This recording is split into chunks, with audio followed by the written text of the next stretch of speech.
guys, welcome back to The Bright Side. Macy here, The Bright Side Girl, and today I'm going to give you some recommendations for some winter thrillers slash mysteries. Alright, a winter mystery is a reading challenge for JINGLEBELLATHON, which I will link the announcement for up in the cards as well as down below in the description. This is my holiday winter themed readathon that is happening November 25th through December 8th, and winter mystery is one of the reading challenges, so I thought I would come in and give you guys some recommendations. Some of these are around the holidays, some of them are just winter, one or two of them may just have the vibes that you want around winter time. I'm going to go in order from middle grade to adult, so hopefully this will be helpful for you to build your TBR not only for the readathon but for the winter and holiday season. Some of these are going to be like murder mystery darker recommendations, but some of them are going to be light and cozy, so we got a good blend for whatever your reading style. Okay, I actually only have one middle grade recommendation for you because I do read a few middle grades every year, but I haven't read a ton. I have a couple on my TBR, but this is one that I thought would be good for you guys, and that is Winter House by Ben Gutterson. This is the first of a trilogy, I believe. We're following orphan Elizabeth Summers. Her malevolent aunt and uncle ship her off to the ominous Winter House Hotel, owned by the peculiar Norbridge Falls. Upon arrival, Elizabeth discovers that Winter House has many charms, most notably its massive library. It's not long before she uncovers a magical book that will unlock a mystery involving Norbridge and his sinister family. But the deeper she delves into the hotel's secrets, the more her life is somehow connected to Winter House. As fate would have it, Elizabeth is the only one who can break the hotel's curse and solve the mystery. I had a really good time with this one. I thought it was really cute. I liked Elizabeth a lot. I liked her finding like a found family. I love books set in like a mysterious hotel or a manor. I haven't continued on with this series yet, but I found it adorable and it has a really great winter vibe. Next up, we are going into young adult. I have quite a few for this category, as you would expect. So I have Starlings by Amanda Linsmeyer. I actually read this one for Halloween season last year and found out that it was set in winter and kind of around Christmas time, and that was really exciting. I'm always looking for books that have like a light Christmas holiday element for people that don't want to delve into the true like cheesy Christmas books. This is such a great story. So Kit's father always told her that he had no family, but his sudden death reveals the truth. Kit has a grandmother that she never knew of, Agatha Starling, and an invitation to visit her father's hometown in Rosemont. Rosemont is picture perfect. The famed eternal roses bloom all year. The adorable downtown looks like it came out of the 1950s, and Kit even has a cute guy to show her around. But the longer Kit is there, the stranger it all starts to feel. The Starling family is revered, but something is off about the women that seem to be the center of all the town's important history. And as welcoming as the town locals are, Kit can't seem to shake the feeling that people are hiding things from her. I really loved this. It has magical elements, it has slightly creepy elements, but nothing scary. Really good winter vibes, some holiday vibes, and I really liked the reason for things that were happening was unexpected. I really enjoyed it. I just thought it was like magical and atmospheric, and I think I wound up giving this like a 4.5 last year. Next up, we have Snow Globe by So Young Park. I read this one actually, I want to say in January of this year. This is a young adult new release for this year. This is a translated book, so it's new for US this year, but it's been out for a year or two, and the second book is going to be translated and come out next January, which I'm so excited for. This is such a good book. First of all, this basic hardback, that's just the regular one, has this gorgeous snow globe. I absolutely loved it. This one is very unique because it's like a winter dystopian futuristic type of read. Enclosed under a vast dome, Snow Globe is the last place on Earth to be kept warm. Outside of Snow Globe is a frozen wasteland. The citizens must face this icy world to get to their jobs at the power plant where they produce the energy to keep Snow Globe running. Their only solace comes from the 24-hour television that Snow Globe provides, streamed directly from the domed city. The residents of Snow Globe have everything: fame, fortune, and a desolation from this icy world. So we're in this world where things have gotten out of control, cold, and only this Snow Globe area where they film this TV show is like the place to be. So everyone's kind of striving to try and get there, and they use this show as like entertainment and distraction from how cold everything is. And then our main character gets the chance to go into Snow Globe and become a part of the show, and then things just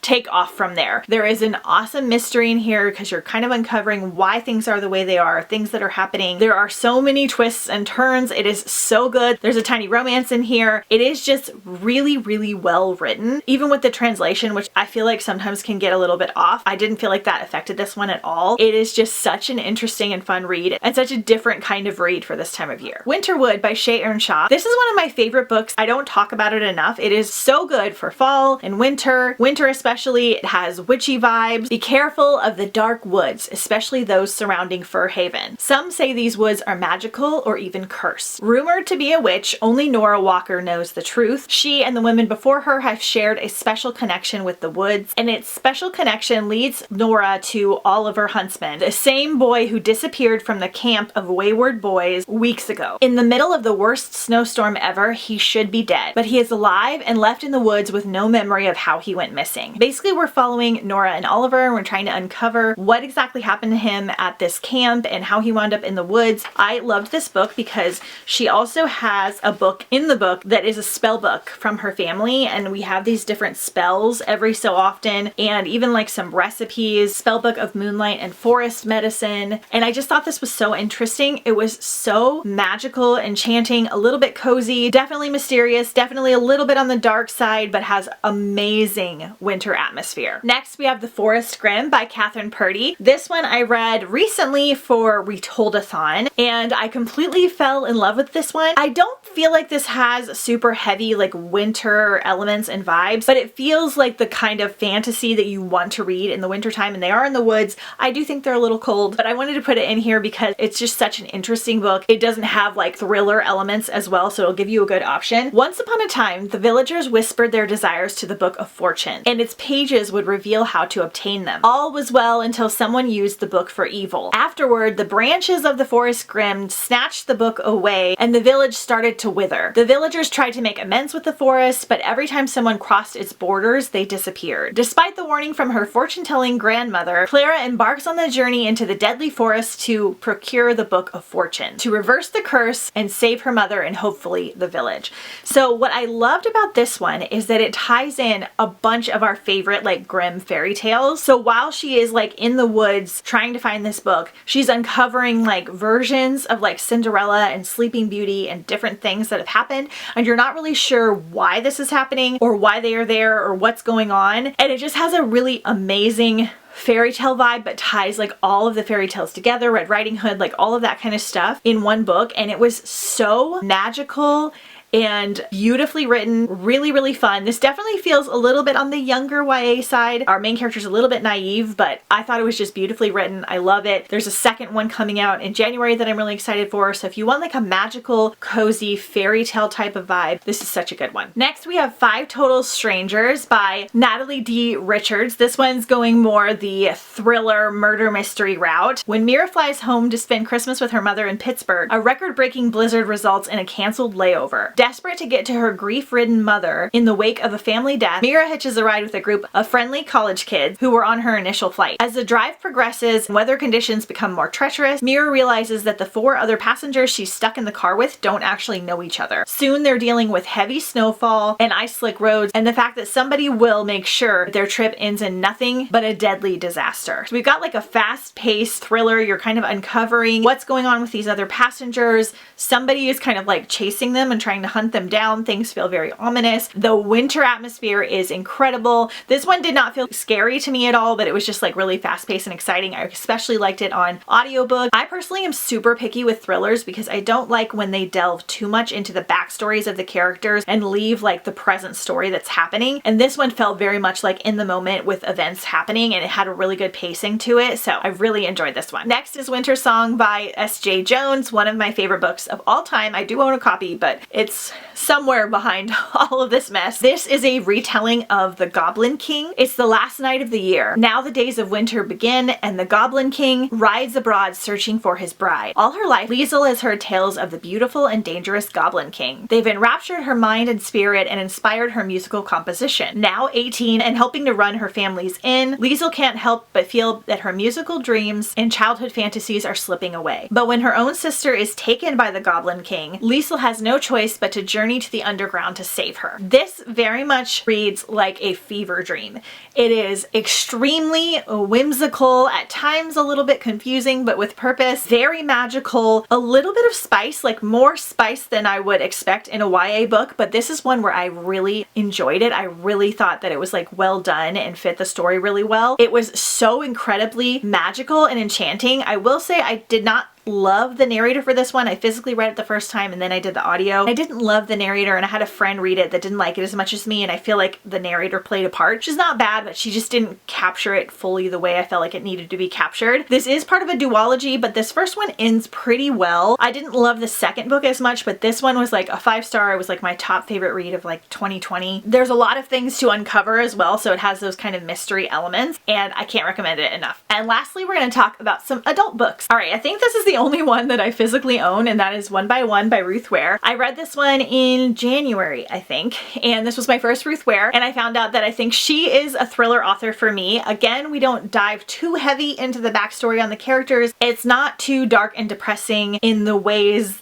that I don't enjoy, where we talk about like toxic relationships and abuse. It was more focused on the actual like mystery and story that was happening, and things that were uncovered in the past really tied well into the story, and we didn't harp on them too much. Getting snowed in at a luxurious ski chalet in the French Alps doesn't sound like the worst problem in the world, especially when there's breathtaking views, full service housekeeping, and a cozy fire to keep you warm, as well as the company of others. Unless the others joining you is a company of 8 co-workers, all there with something to gain, something to hide, and something to lose. When the co-founder of Snoop, a trendy London tech startup, organizes a week-long trip in the French Alps for his team, it starts out as a corporate trip like any other. PowerPoint presentations and strategy sessions broke up by forced bonding time on the slopes. But as soon as one shareholder upends the agenda by pushing a lucrative but contentious buyout offer, tensions simmer and loyalties are tested. The storm outside is no match for the one brewing inside. So basically we have this tech team that all is with this app. They're all there to kind of get a deal push. Things start to go a little bit sour, and then the weather takes a twist and they all wind up trapped in this ski lodge with no power, and people start dying off one by one. It is so good. I loved the app, and they described it really, really well. It was so cool. It had to do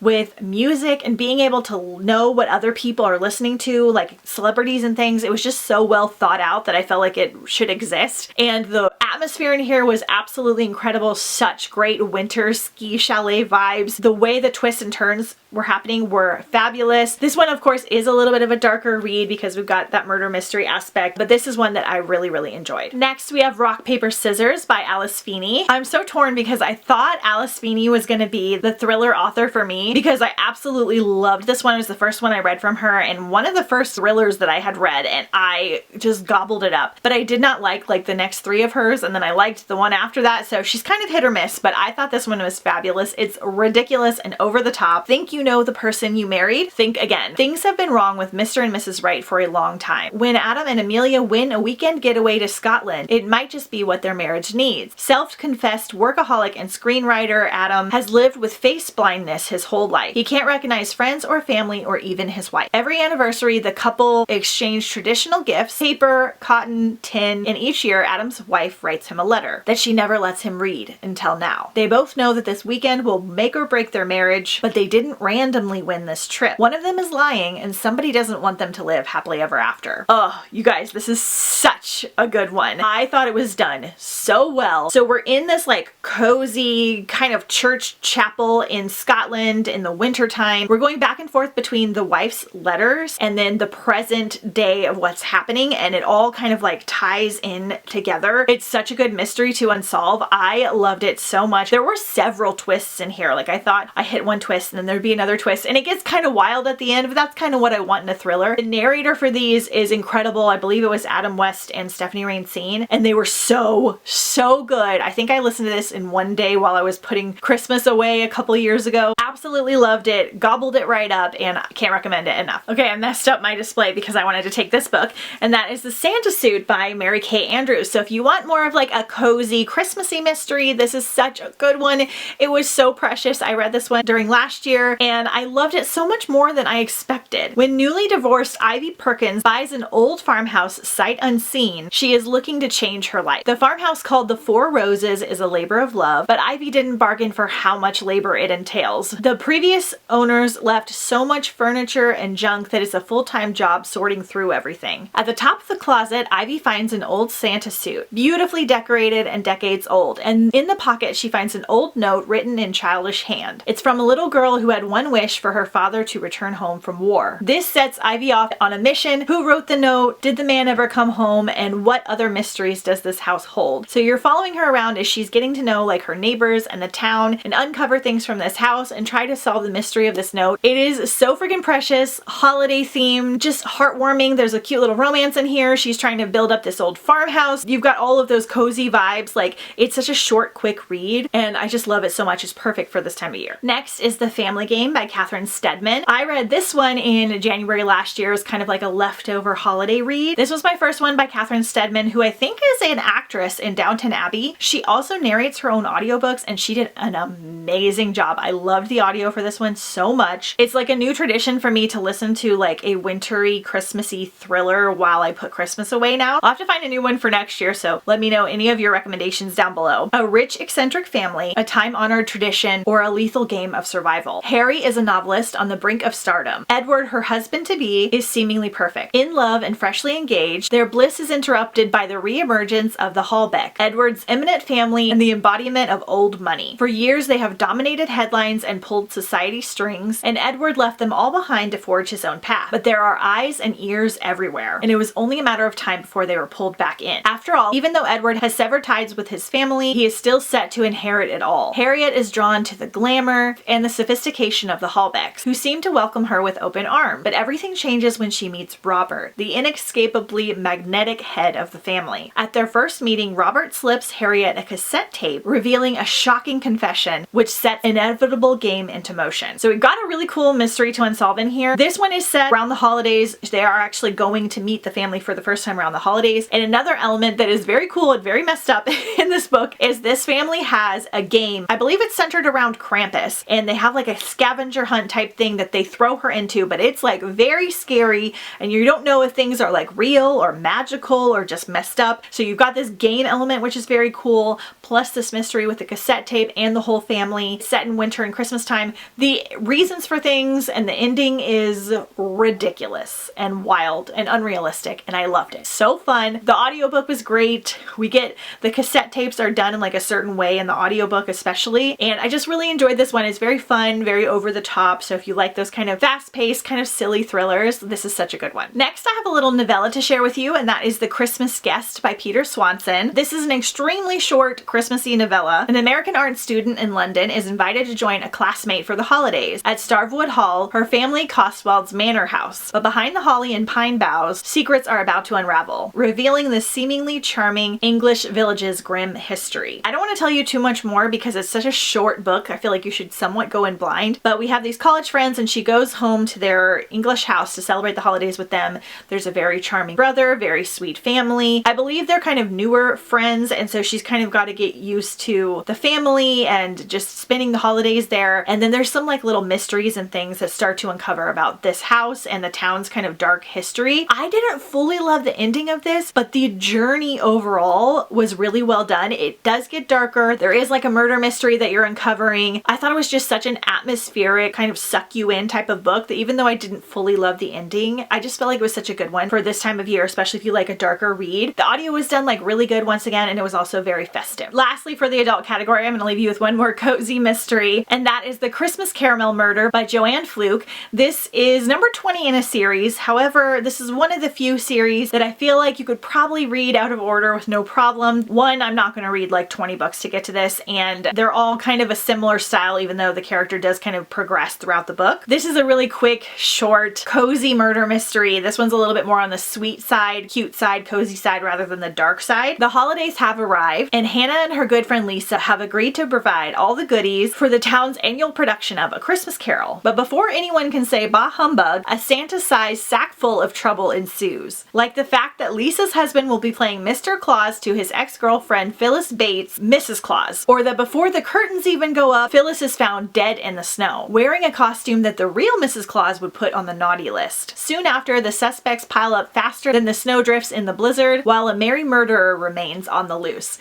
So these are like just really fun and cozy and silly. They have a lot to do with baking. There's a few recipes in here because our main character, I think, owns a bakery or is just really good at baking, so there's like recipes throughout. I do own this one. I'm not sure where I put it. This is just a good one if you want something like lighter and cozier but has those like fun murder mystery elements. Okay, you guys, so that is all I'm going to talk about for now. I've read some other ones that I may share in my Instagram story, but these are like my more favorite of the winter mystery and thrillers. Let me know if this helps you with your Jingle Bellathon TBR. Let me know if you plan on participating. Don't forget to check out that announcement video. I will link other Christmas and winter themed videos down below in the description. Don't forget to follow me on Instagram at The Bright Side Girl and hit subscribe if you haven't already. Thank you guys so much for watching, and I'll see you guys next time on The Bright Side.